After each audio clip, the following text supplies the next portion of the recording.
someone inside calls you out as being extinct already, despite how impressive the pattern of your reading is.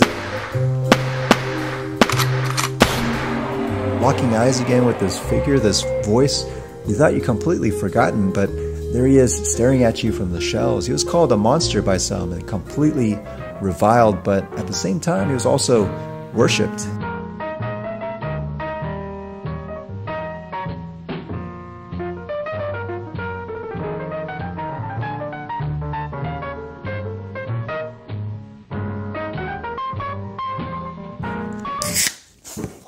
Let's clean that up real quick.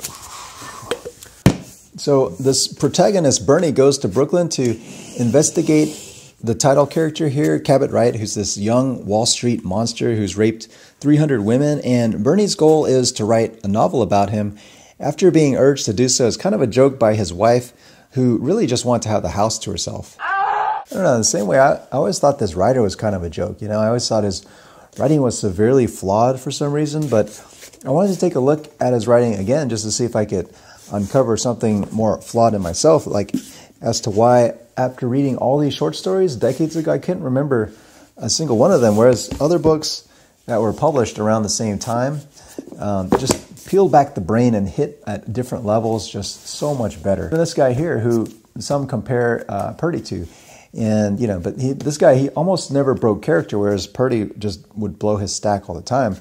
And this guy was almost a character in himself. He's like got this stone cold gaze like statue. After reading this, I got about 20 pages in and that feeling came back, you know. I think it's something about how it seems like he's from another generation and frozen in time with this vernacular style, which is supposed to be his main feature. But I started to remember that that was what made me forget him in the first place. But then reading just for the story, it's like taking baby steps again. Like when you're shitting yourself at how exciting the plot is, maybe if you treat it like something out of an airport, you could discover the joy of reading all over again. This vehicle that you're on being a good way to mainline some poison, kind of like how he's the godfather of other easy-to-digest writers that can really get under the skin before it's too late. So then you give in a little and allow yourself to be hypnotized, like how the title character hypnotizes the 300 women that he's raped, so that they barely struggle and afterwards thank him for showing what an abyss their life previously was.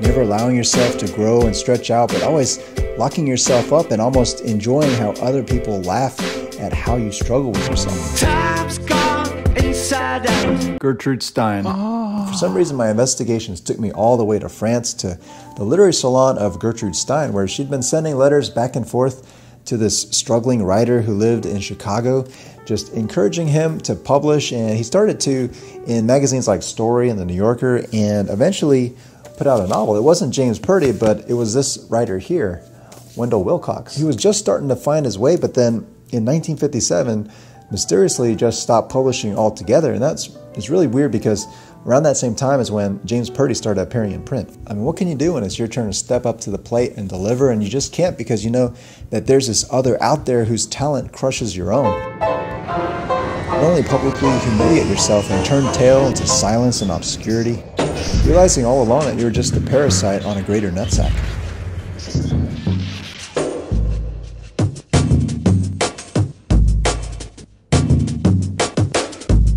I've got a headache this big. Especially in the longer ones, he would inflict his nightmarish vision on the world, almost like you were just a burning hole for him to pour his garbage into. You get these truly evil flavors along with some ancient ones. Duke goes beyond getting medieval on that ass. He's over here going Greco-Roman.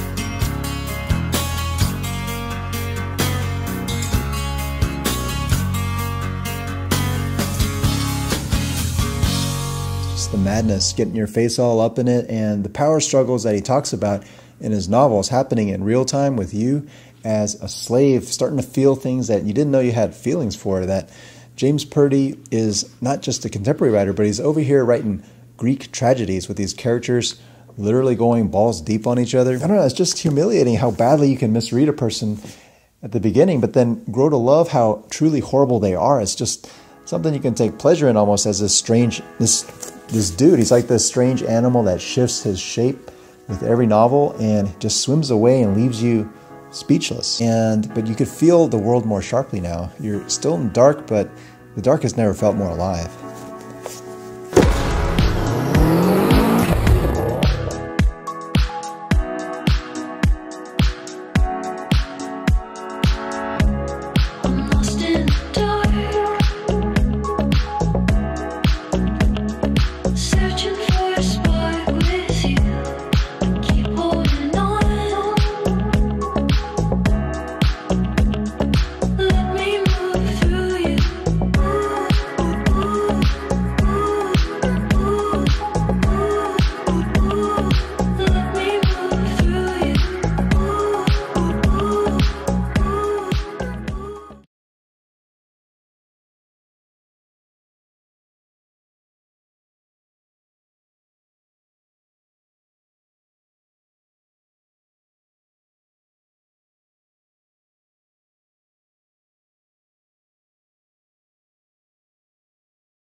You body rhythm readily, so whoa. I ain't got to study how another brother flow. Listen to a legend, make a better rapper grow. Better for competitors entering with a pro. Maintain, refrain from saying my name, and I'll do the same. And everything will be right as rain. Don't go against the grain, cause I could get a little off the chain. Gassed up on my own, no shame, like I'm off the mains. They're looking at